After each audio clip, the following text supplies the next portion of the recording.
ሰላም ጤና ይስጥልኝ የዶክተር ዮናስ ቤተሰቦች እንደምን አላችሁ? ዛሬም እንደተለመደው በአንድ ጠቃሚና አስተማሪ ሐሳብ ተገናኘን።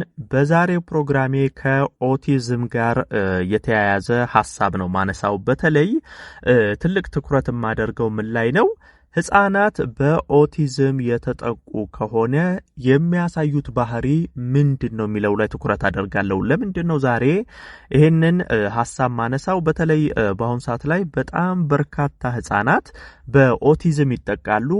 ነገር ግን በተለይ ብዙ ያስተዋልኩት ችግሩ እንዲባባስ ጉዳቱ በጣም ከፍ እንዲል የሚያደርገው ወላጆች ልጆቻቸው በኦቲዝም እንደተጠቁ የሚያውቁት ከቆየ በኋላ ነው፣ ከአመታት በኋላ ነው። ይሄ ችግሩ ቶሎ እንዳይታወቅ፣ ለልጆቹ ቶሎ ክትትል እንዳይደረግ፣ ቶሎ መፍትሄ እንዳይገኝላቸው፣ እንደዚሁም ደግሞ ልጆቹን ሳንረዳቸው ረጅም ጊዜ እንዲቆዩና ስቃይ ውስጥ እንዲገቡ ያደርጋል። ስለዚህ በተለይ ትኩረት የማደርገው ወላጆች ላይ ነው። ወላጆች ልጆቻችሁ ላይ በተለይ አሁንም ነግራችሁ ዋና ምልክቶች አሉ። እነዚህን ነገሮች ልጆቻችሁ ላይ አስተውሉ።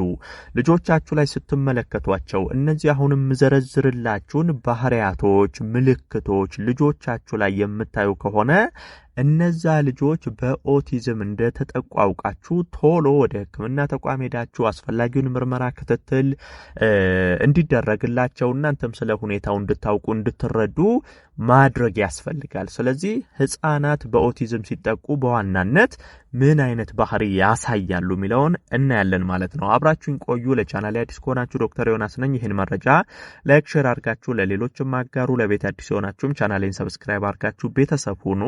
በቀጥታ ወደ ሐሳባችን እንግባ። በመጀመሪያ አንድ ህፃን ልጅ በኦቲዝም ከተያዘ አንድ ዋነኛ የሚያሳየው ምልክት ምንድነው? ከሌሎች ህፃናቶች ጋር መቀላቀል አለመፈለግ፣ ብቸኝነትን ማዘውተር፣ ይሄንን ባህሪ ሊያሳይ ይችላል። ወላጆች ልጆቻችሁን ተመልከቱ። አሁን ልጆቻችሁን ስታዩአቸው ከሌላ ህፃናት ጋር ተቀላቅለው መጫወት፣ መሳቅ፣ መሯሯጥ እንደዚህ አይነት ነገሮችን ይወዳሉ ወይንስ ደግሞ ከልጆች ጋር መቀላቀል አለመፈለግ፣ መሸሽ፣ ብቸኝነትን መምረጥ እንደዚህ አይነት ነገሮች ላይ ትኩረት ያደርጋሉ? ይሄ ወላጆች የምታስተውሏቸው የምታዩአቸው ነገሮች ናቸው። ምናልባትም ልጃችሁ ከሌላ ልጆች ጋር መቀላቀል የማይፈልግ፣ መጫወት የማይፈልግ፣ ብቻውን መሆን የሚያስደስተው፣ ወደ ብቸኝነት የሚያዘነብል ከሆነ ለምንድነው ልጄ ከሌሎች ጋር የማይጫወተው? ለምንድነው የሚሸሸው? ለምንድነው ብቸኝነትን የሚመርጠው? የሚለውን ትኩረት አድርጋችሁ ልጆቻችሁን መከታተል ያስፈልጋል። አንደኛው የኦቲዝም ምልክት ይሄ ስለሆነ ማለት ነው። ሌላው ደግሞ መሰረታዊ ነገር ብዙ መናገር አለመቻል ወይንም ደግሞ ፍላጎት አለመኖር። ይሄ ከንግግር ጋር ተያይዞ ለምሳሌ ስታወሯቸው ላይ መልሱላችሁ ይችላሉ፣ ዝም ሊሏችሁ ይችላሉ፣ ምንም ለመናገር ፍላጎት ላያሳዩ ይችላሉ። አንዳንዴ ደግሞ መናገር ፍላጎት ቢኖራቸው ራሱ መናገር ላይችሉ ይችላሉ። ቃላቶችን አውጥተው ልክ በስትክክል ህፃናቶች ቃላትን እንደ እድሜያቸው እንደ ጊዜያቸው እየተኮላተፉም በትክክልም እያሉ እንደሚናገሩ ሁሉ እነዚህ ልጆች ግን መናገር ያቅታቸዋል። መናገር ቢፈልጉም መናገር አይችሉም። እንደዚሁም ደግሞ ሲጀመርም የመናገር ፍላጎት አይኖራቸውም። እያዋራቿቸው እየጠራቿቸው እነሱ ግን ዝም ማለትን ምርጫቸው ያደርጋሉ። ስለዚህ እስቲ ልጆቻችሁ ንግግር ላይ እንዴት ናቸው የሚለውን ነገርም በደንብ ብታስተውሉ ጥሩ ነው። ሌላው ደግሞ በተደጋጋሚ ተመሳሳይ ድርጊትን ማሳየት። ይሄ ድርጊት ብቻ ሳይሆን ንግግርም ሊሆን ይችላል። ለምሳሌ የሆነ ነገር ከያዙ እዛ ነገር ላይ ብቻ ትኩረት አድርገው መቆየት። ይሄ ነገሮችን መቀያየር አይወዱም። ሌላ ነገር ማየት አይወዱም። መንካት አይፈልጉም። አንድ ነገር ላይ ትኩረት ካደረጉ እዛ ነገር ላይ ብቻ መቆየትን ይወዳሉ ወይንም ደግሞ ተመሳሳይ ንግግሮችን ያደርጋሉ። አንድ ቃል ከያዙ ምንም ብትሏቸው ያችን ቃል ብቻ መድገም ሌላ ነገር አይሉም። ተመሳሳይ ቃል መናገር፣ ተመሳሳይ ድርጊት ማድረግ። ይሄ አንድ ነገር ላይ ብቻ ፎከስ የሚያደርጉ ከሆነ ይሄንንም ነገር አስተውሉ።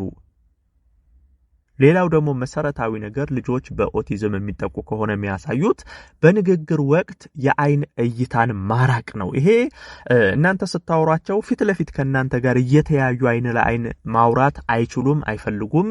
እይታቸው ወደ ሌላ ይሆናል። ወደ ግራ ወደ ቀኝ መዞር ወይ ወደ ላይ ማየት ወይ ማቀርቀር አይናቸው ሌላ ቦታ ነው እንጂ የሚሆነው ልክ ከእናንተ ጋር እያወሩ አይመስልም። አሁን ከላይ የነገርኳቸው ምልክቶች አሉ። ሲጀመር ማውራት አይፈልጉም። ትኩረታቸው የሆነ ቦታ ነው። ስታወሯቸውም ደግሞ ልክ እናንተ አጠገቡ ናችሁ እንደምታወሩ እናንተ ጋር ማውራት ሳይሆን ሁኔታቸው አይናቸው ሁሉ ወደ ሌላ ቦታ ይሆናል። ትኩረታቸው እይታቸው እናንተ ጋር አይሆንም ማለት ነው። ይሄም ከኦቲዝም ጋር ተያይዞ የሚነሳ ምልክት ነው። ሌላው ለተጠየቁት ጥያቄ መልስ አለመስጠት ነው። ይሄ አብዛኛውን የኦቲዝም ተጠቂ ህጻናት ላይ የሚስተዋል ነገር ነው። ይሄ ማለት ምንድነው? ምንም ነገር ብትጠይቋቸው ለምሳሌ ሩቅ ለሩቅ ሆናችሁ ስትጠሯቸው ሊሆን ይችላል። ምንም አይነት ምላሽን አለመስጠት፣ ይሰሟችኋል። ቀርባችሁም የሆነ ጥያቄ ስትጠይቋቸው ይሄ ነገር እንዴት ነው ይሄን እንዲያደረግ ስትሏቸው ምንም አይነት መልስን አለመስጠት፣ ከናንተ ጋር ምንም ለማውራት አለመፈለግ፣ ይሄም ከኦቲዝም ጋር ይያያዛል። ሌላኛው መሰረታዊ ነገር ደግሞ ከቁጥጥር ውጪ መሆን። ይሄ በነገራችን ላይ ኦቲዝም ያለባቸው ህጻናት ድንገት ከቁጥጥር ውጪ የመሆን የመናደድ የመበሳጨት አይነት ባህሪ ውስጥ ይገባሉ። እንዳልኳቸው አሁን ለምሳሌ ብዙ ጊዜ ጸጥ ይላሉ፣ ዝም ይላሉ፣ አያወሩም። ከዛ ግን ድንገት ሳታስቡት በጣም አስቸጋሪ ልጆች ይሆኑባቸዋል። በጣም ማትቆጣጠሯቸው፣ በጣም የሚያለቅሱ፣ የሚወራጩ፣ ከቁጥጥር ውጪ የመሆንና በጣም የመናደድ የመበሳጨት አይነት ባህሪያትን ሊያሳዩባችሁ ይችላሉ።